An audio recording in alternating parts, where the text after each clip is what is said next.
بسم اللہ الرحمن الرحیم۔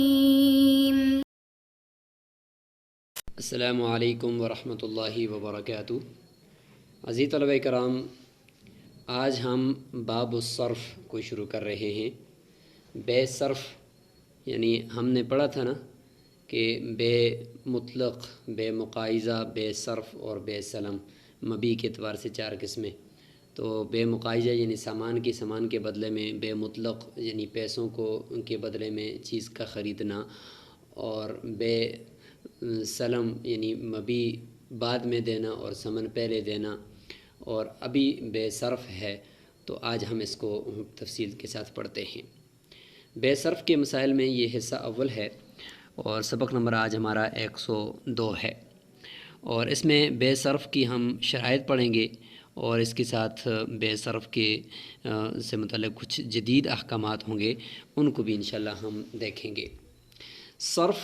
کہتے کسے ہیں؟ یا حدیث میں بھی اس کا آتا ہے صرف والا عدلہ، اور لغت میں صرف کے 2 معنی ہوتے ہیں، پھیرنا، اور دوسرا معنی ہوتا ہے اضافہ، زیادتی۔ تو چونکہ اس میں بے صرف جو ہوتی ہے، اگر آپ دیکھیں تو صرافہ بازار آپ نے سنا ہوگا نام، تو اس میں کیا ہوتا ہے؟ سونے کی بے ہو رہی ہوتی ہے، سونے کے زیورات کی خرید و فروخت، سونے کی جو ڈلی ہوتی ہے، زیور بنائے بغیر جو ڈلی ہوتی ہے سونے کی، اس کی خرید و فروخت، سونے کو سونے کے بدلے میں، چاندی کو سونے کے بدلے میں۔ تو یہ جو مارکیٹ میں جس میں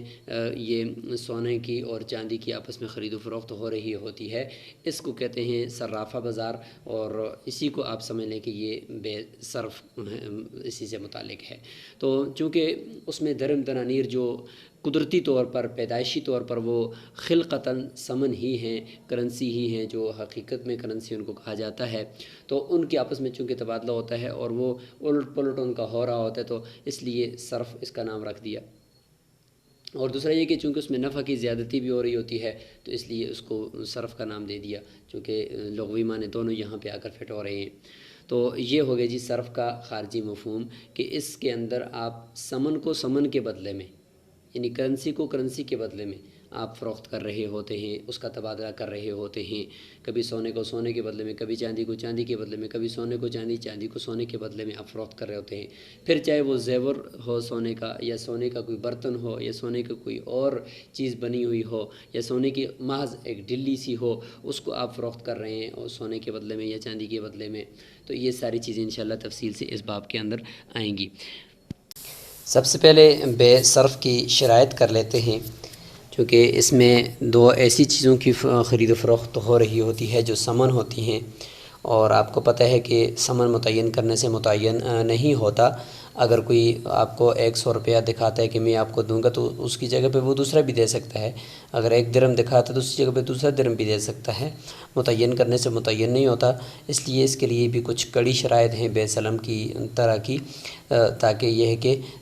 اس میں جو ثمن کی آپس میں خرید و فروخت ہو رہی ہے یا تبادلہ ہو رہا ہے، تو اس میں کوئی سود لازم نہ آئے، یا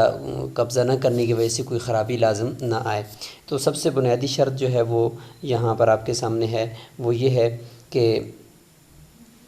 اس میں یہ ہے کہ التقابض ہونا چاہیے، یعنی تقابض فی المجلس، مجلس کے اندر دونوں طرف سے جو چیز دی جا رہی ہے سونے چاندی میں سے، تو اس کے اندر تقابض ضروری ہے، باہمی قبضہ ضروری ہے۔ صرف تعین کافی نہیں ہوگا، ہو سکتا ہے کہ تعین کے بعد پھر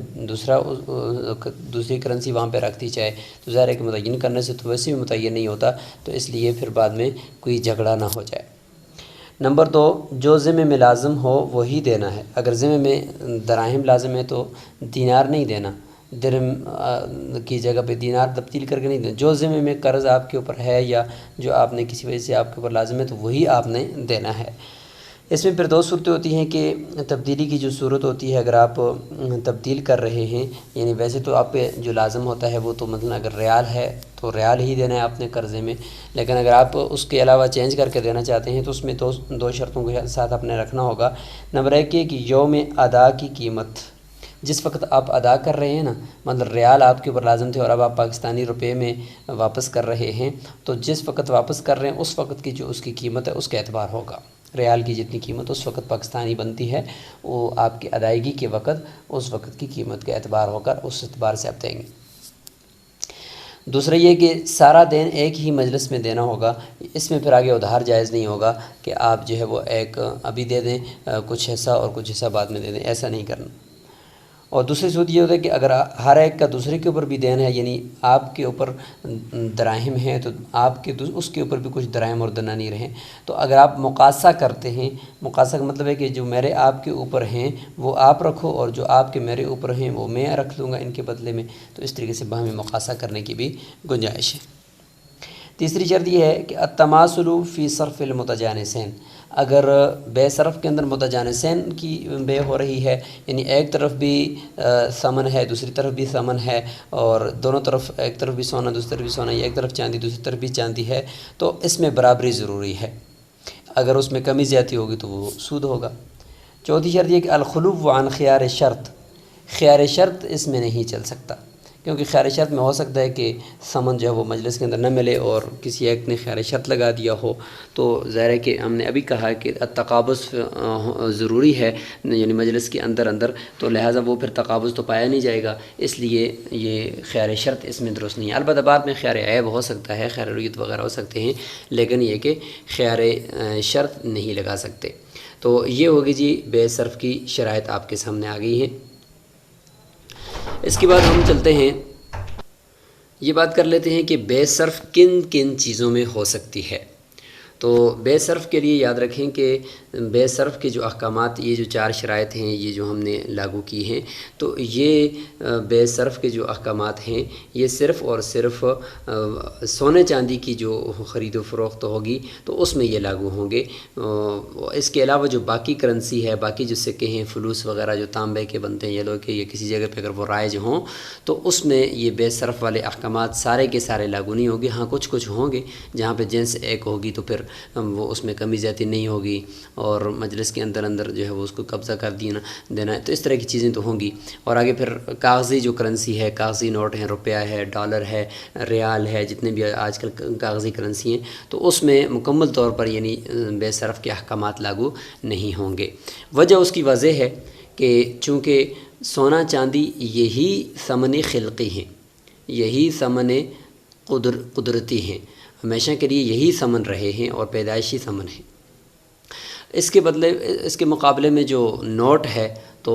کاغذی جو نوٹ ہے تو وہ ظاہر ہے کہ آپ کو پتہ ہے کہ وہ حقیقتاً کرنسی تو نہیں ہے، حقیقتاً کرنسی تو اس کو ہم نہیں کہہ سکتے، بلکہ وہ کسی زمانے کے اندر وہ ایک رسید شمار ہوتا تھا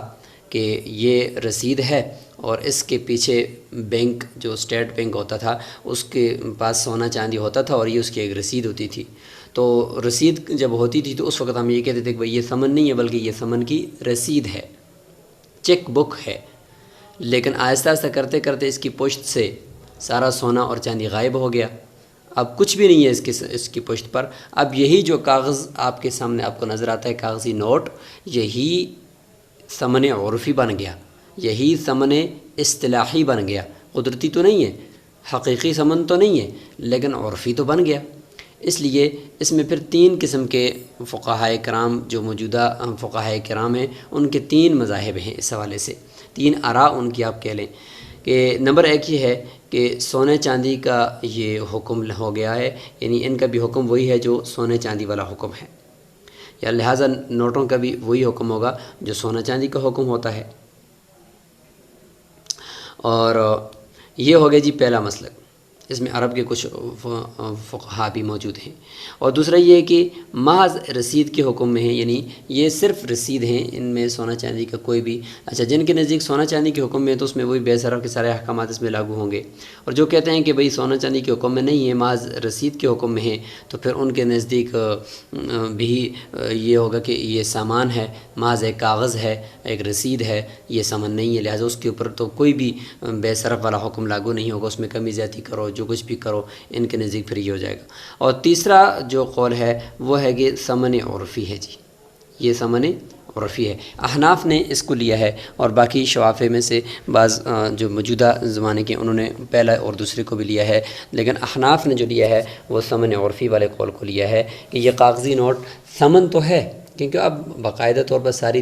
تجارت، سارا بزنس اسی سے تو ہو رہا ہے۔ تو اب ہم اگر یہ کہیں کہ بھئی یہ کاغذی کرنسی جو ہے یہ ثمن نہیں ہے، تو پھر تو یہ بہت بڑا حرج لازم آئے گا۔ تو اس لیے ہم یہ کہیں گے کہ یہ کاغذی جو نوٹ ہے یہ ثمن عرفی ہے۔ جیسا ثمن عرفی ہے تو پھر اب آگے اس کے اوپر جو احکامات لاگو ہوں گے، راجح قول جو ہوگا وہ تو ہمیں سمجھ میں آ گیا کہ تیسرا ہے۔ اب اس کے اوپر جو احکامات لاگو ہوں گے تو وہ بھی ذرا ہمیں سمجھ لینے چاہیے۔ تو تیسرا قول جب راجح ہے تو اس میں یہ ہے کہ مکمل طور پر تو یہ بے صرف والے احکامات اس پر لاگو نہیں ہوں گے، البتہ ایک ہی ملک کی کرنسی جب ہوگی تو پھر کچھ نہ کچھ اس میں احکامات ہونے چاہیے نا۔ مثلا پاکستان کی کرنسی ہے، اس کا روپیہ آپس میں اس کا تبادلہ ہو رہا ہے تو برابری ضروری ہوگی۔ ظاہر ہے کہ جنس ایک ہے نا،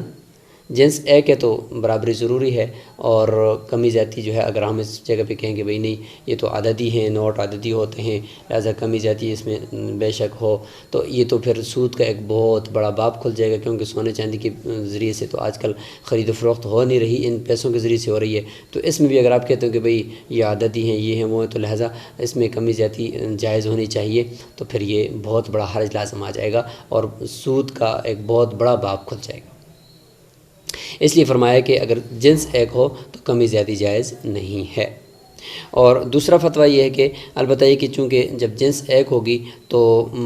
چونکہ جنس ایک ہو تو اس میں کم ادھار تو جائز نہیں ہوتا نا، یعنی اگر ربا کی ایک علت پائی جائے تو ربائے نسی پھر بھی پایا جاتا ہے، یعنی ادھار بیچنا پھر بھی حرام ہوتا ہے، لہٰذا یہ حکم ہو جائے گا جب ایک ہی ملک کی کرنسی ہو۔ اگر مختلف ملکوں کی کرنسی ہے، مثلا آپ ڈالر کو روپے کے بدلے میں تبدیل کر رہے ہیں، یا یہ ہے کہ آپ ریال کو پاکستانی روپے کے بدلے میں تبدیل کر رہے ہیں، تو دیکھیں اس ریال کا نام بھی چینج ہے، اس کی مالیت بھی چینج ہے، اور پاکستانی روپے کی شکل، اس کی نام، اس کا سارا کچھ وہ بھی تبدیل ہے۔ اگرچہ ظاہری طور پر تو دونوں کرنسیاں ہیں، لیکن کرنسیوں کے نیچے جنس مختلف ہے، ملک کا نام مختلف، جگہ کا نام مختلف، کرنسی کا نام مختلف، اس وجہ سے ہم کہیں گے کہ یہ جنس مختلف ہے، لہٰذا اگر ریال کے بدلے میں اگر آپ روپے کو تبدیل کر رہے ہیں تو جتنی بھی کمی زیادتی ہو وہ جائز ہو جائے گی۔ کیوں؟ اس لیے کہ جنس مختلف ہے۔ البتہ یہ ہے کہ اگر قریب میں آپ تبدیل کر رہے ہیں تو پھر مجلس کے اندر قبضہ ضروری ہے، لیکن یہ کہ اگر آپ ایک ملک سے دوسرے ملک میں بھیج رہے ہیں، منی ٹرانسفر کر رہے ہیں، یا اس کے علاوہ بھی جو نیا طریقہ ہے، جیز کیش ہے، ایزی پیسہ ہے، بینک کے ذریعے سے آپ بھیج رہے ہیں، تو اس میں ظاہر ہے کہ آپ ایک جگہ پہ ملک میں ہیں اور جس جگہ پہ آپ پیسہ بھیج رہے ہیں وہ دوسرے میں ہے، تو اس میں پھر یہ کہ درمیان میں بینک جو ہے وہ آپ کا وکیل بن کر قبضہ کر رہا ہوتا ہے، تو اس طریقے سے پھر یہ قبضے کی جو کا تحقق ہے وہ پایا جاتا ہے۔ تو اس لیے فرمایا کہ جنس مختلف ہونے کی صورت میں کمی زیادتی جائز ہے، اور موجودہ جو ذرائع ہیں، جدید ذرائع منی ٹرانسفر کی صورتوں میں، اس میں تعامل کی وجہ سے مجلس میں قبضہ کرنا بھی ضروری نہیں ہے۔ اگر یہ ہے کہ سونا چاندی کو کاغذی کرنسی کے عوض میں ہم بیچ سکتے ہیں یا نہیں بیچ سکتے، تو سونا چاندی ثمن خلقی اور کاغذی کرنسی ثمن عرفی ثمن تو ہیں، لیکن چونکہ دیکھا جائے تو یہ ثمن خلقی نہیں ہے نا، ثمن عرفی ہیں، اس لیے یہاں پر ہم یہ کہیں گے کہ کاغذی کرنسی جو ہے وہ حقیقی کرنسی تو نہیں ہے، لہٰذا جب جنس مختلف ہے تو جنس مختلف ہونے کی وجہ سے چونکہ سونا چاندی الگ جنس ہوگی اور یہ کاغذ ہے، یہ ایک الگ جنس ہے، تو ہم یہ کہیں گے کہ کمی زیادتی اس میں جائز ہے، اور اس میں ادھار بھی کر سکتے ہیں، ادھار بھی کر سکتے ہیں، کیونکہ ایک طرف نوٹ جو ہے وہ عددی ہیں، سونا چاندی جو ہے وہ وزنی ہے، اس لیے نہ جنس پائی جاتی ہے اور نہ ہی قدر پائی جاتی ہے، لہٰذا اس وجہ سے ہم کہیں گے کہ یہ آپ سونا چاندی کو ادھار بھی فروخت کر سکتے ہیں، کمی زیادتی کے ساتھ بھی فروخت کر سکتے ہیں۔ تو یہ ہے جی ہمارا آج کا جو سبق تھا۔ آگے انشاءاللہ سبق نمبر 103 بھی آ رہا ہے، اس کے اندر ہم باقاعدہ بے صرف کی جو عبارت ہے اس کو ہم لے کر آگے جائیں گے، لیکن اس سے متعلق یہ جو کچھ موٹے موٹے احکامات تھے ضروری سمجھا گیا کہ ان کو یہاں پہ بیان کر دیا جائے۔ آگے انشاءاللہ مزید ہدایہ کے اندر اسلام اور جدید معیشت کے ہمارے دوسری طرف لیکچرز بھی اپلوڈ ہو چکے ہیں، ان میں آپ کو انشاءاللہ تفصیل ملے گی۔ قدوری چونکہ ایک اہم متن ہے اور مختصر بھی ہے، اس لیے ہم اس میں مختصر ہی اس حوالے سے گفتگو کریں گے۔ تو آج آپ یہ جو جدید مسائل ہیں ان میں سے ہر ایک مسئلے کو ذرا غور سے دیکھیں گے اور اس سے متعلق بھی ریسرچ کریں گے تاکہ یہ بات آپ کے ذہن میں بیٹھ جائے۔ السلام علیکم ورحمۃ اللہ وبرکاتہ۔